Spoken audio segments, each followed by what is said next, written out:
Hello. I'm Angela Glover Blackwell, CEO of PolicyLink, and I am delighted to be back with you here in Pittsburgh for the P4 celebration and continuation. I was here the last time, and I must say that I'm really excited to be invited back because the last time I felt like the skunk that came to the garden party. For those of you who weren't here, let me review for you what it was that I said. I was so excited about Pittsburgh because I'm a city person. I love cities, and when cities are making a comeback right now, I am just thrilled because I think that the cities are really the jewel in the crown of the country, and we have neglected them so much. So I was excited to see Pittsburgh celebrating the fact that it was making a comeback, being deliberate about how to guide that.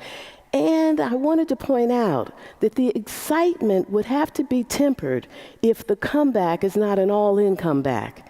I had to point out that if it turns out that Pittsburgh and the P4 and the effort to be able to attract businesses and excitement, if it doesn't get really embedded with equity, if it doesn't lead with equity, if it doesn't achieve equity, it's not a model. It's not a model for the nation. It's not a model for the world. When I use the term equity, what I mean is just and fair inclusion into a society in which all can participate, prosper, and reach their full potential. I pointed out that the things that are needed for the future really require that those people who are going to be the future are ready to lead, ready to contribute, ready to be full partners. As you know, we're rapidly becoming a nation in which the majority will be people of color very soon. What that means is if people of color don't become the middle class, there'll be no middle class. If we don't tap the entrepreneurial spirit that people of color are just so full of, we'll be missing that entrepreneurial spirit as we think about how we're going to be in the economy. I made the point that the equity agenda, while it will always be the moral agenda, has become a national and economic imperative. And that Pittsburgh had to figure out how to be fully inclusive. And if it didn't, things would fall really short of the magnificent aspirations. The amazing news for me, and I hope that it's good news for you, is that that challenge that I put out has been completely picked up. Obviously, it was on people's minds before I mentioned it, or it wouldn't have been picked up the way it has been. I've been working with so many people here in Pittsburgh. PolicyLink, the organization that I lead, has become complete partners with Neighborhood Allies and Urban Innovation 21. And we have been thinking together about how to make sure that the development of Pittsburgh is fully inclusive, that it's an all-in Pittsburgh, that everybody will be able to offer their talents, to benefit, and to be able to completely participate and help to make this one of the most exciting cities in the nation. We know that if we get it right in a way that is sustainable. The good news is that the agenda that Grant talked about, in which we see ourselves in the other, in which we really are doing everything we can to lift everybody up, that agenda will always be the right thing to do, but it's going to produce in the long run. If we get rid of inequities in income and employment, the GDP of the nation will be $2.1 trillion higher. In the Pittsburgh region, it'll be $5 billion higher. So we know that getting this right is going to make the economy right. But we also know that it's going to invest in the environment. It's going to make sure that we deal with the planet in ways that are necessary.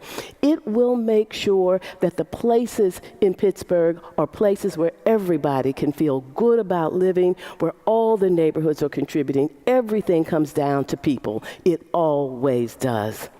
And so as we think about how to be able to translate the desire for equity and inclusion into the development, what we concluded that we needed was an equitable development strategy.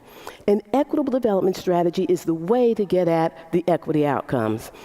And when you think about equity, what equity does is it takes the conversation out of trying to make sure that everybody is getting the same thing.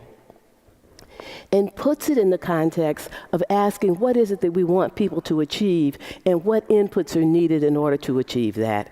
It might mean very different inputs, that if people are starting far behind, you may need to invest a lot more in terms of education, in terms of health, in terms of neighborhood stability in order for all to be able to contribute. That means when you focus on people, when you focus on equity, you have to have a focus on results. And if you're focusing on results for people, you've got to measure those results. You have to have metrics that are people-centered.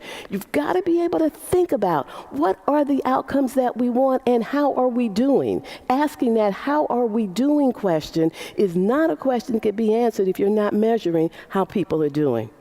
So as we think about equitable development, we've actually landed on a few things that are absolutely essential. One is we have to raise the bar on new development. If we're going to lead with equity, if we're going to focus on equity, if we want to achieve full inclusion, we've got to raise the bar and make sure that we're bringing the equity agenda when development happens. We don't just let the development happen hoping that it'll trickle down.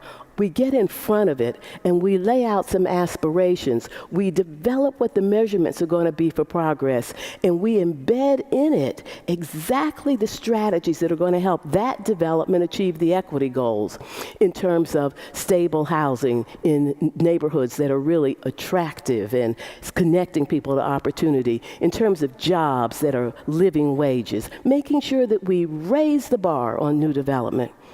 And then we have to make sure that in the development process that every community is a healthy community full of opportunity. We know that in this nation that we have become a place in which where you live is a proxy for opportunity. We know it when we just look around. We feel it when we're making decisions about where to buy our own homes. We know that where you live is a proxy for opportunity. It determines whether or not you get to go to a good school. It determines whether or not you live near opportunity or a transit system that can connect you to opportunity. It even determines how long you live and how well you live while you live. And so in the development process, we have to focus on making sure that every community is a community of opportunity.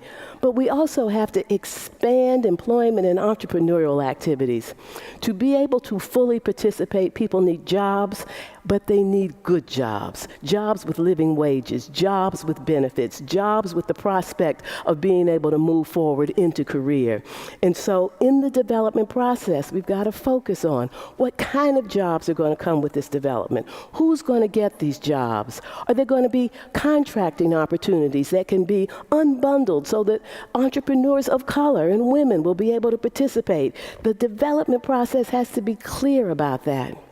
The next thing we have to focus on is embedding racial equity in every institution and in every business. If we're going to achieve equity, we're going to have to be clear about race. We're going to have to be clear about who's being left behind. We're going to have to face the agonizing, unattractive history of race in our communities. There is the story of race in America, but the story of race in America is played out in every one of our communities. We have to reflect on that and think about how race continues to operate, how it's become institutionalized, how it's no accident that Black men are disproportionately incarcerated, that it's no accident that the same communities that are redlined are the communities now that are suffering from underinvestment. It's no accident that people have not had access to the jobs that have the biggest possibility of being able to move forward. The things that have happened that have created the racial inequities did not happen by accident, and they won't be fixed unless we focus on them directly. So we're going to have to really embed a racial equity analysis and lens in everything that we do, whether we're thinking about water, whether we're thinking about transportation, whether we're thinking about housing, businesses that are thinking, how are we going to build the workforce that's needed? Businesses that are thinking, how are we going to make sure that our relationship with the community is one that is healthy and helps to really be in this together? We have to embed that racial lens. And we have to build the power, the voice, and the agency of community members. That we will not have what we want if we don't do it in partnership. PolicyLink, working with Neighborhood Allies and Urban Innovation 21 and talking with community groups all across this community, we really recognize that there is a power difference. There is a voice difference. There is an agency difference. And when you invest in building that power, that voice, that agency of people from the community, truths come forward. Insights come forward. Things don't get pushed under the table. Issues get dealt with for the length of time they need to be dealt with in order to get solved, not just the length of time that people are interested in this new thing that's coming up. To have sustainable change, you have to really be in partnership with people who understand the problem in depth. These are the challenges that we face. And as we think about it, I love the 4 Ps, the people, the place, the planet, and performance. But I have a suspicion that we might need a 5th. And that 5th P is policy.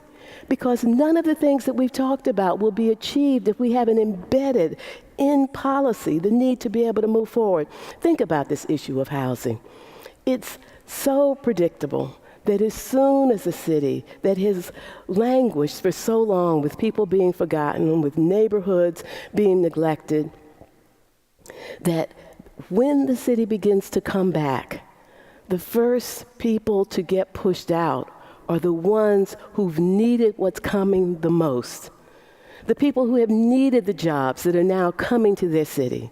The people who have needed entrepreneurial activities in their neighborhoods. The people who have needed for the institutions to have the resources to be able to produce what's needed in terms of education and job training programs. The people who have needed those investments the most are the ones that get pushed out. That problem won't be solved without policy.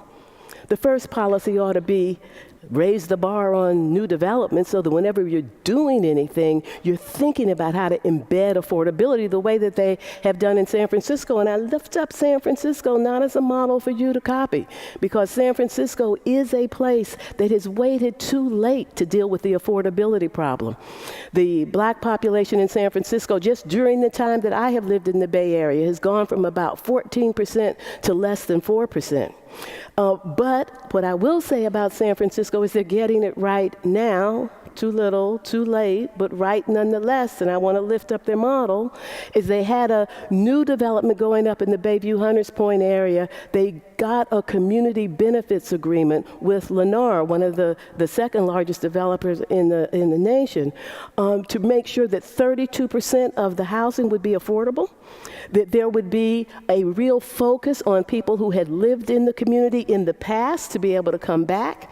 And I happen to know that they hired a search firm to go out and find people who had been displaced by some of the Hope 6 activities so that people would actually know they had a first right to some of the affordable housing, but making sure that people who live there also had access to the new housing, making sure that the jobs that were coming on were paying living wage jobs.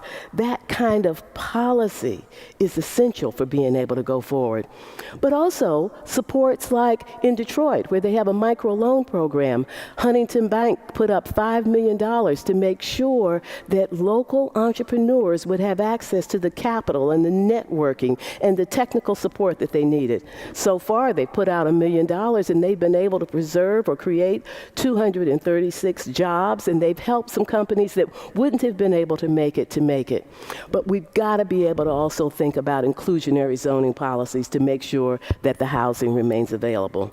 We, as a nation, are at a crucial moment. You, as a city and a region, you're at a crucial moment. I don't know how many other chances we're going to have to get it right in America. But I do know that the conversations that are happening, the people who are convening, the policies that are being embraced, the wonderful spirit that I'm feeling right here in this room in terms of commitment to inclusion, that's where you start. And we all are going to have to do something important and different to be able to keep going. We know we didn't get here overnight. We're not going to solve the problem overnight. It's going to take patience and persistence.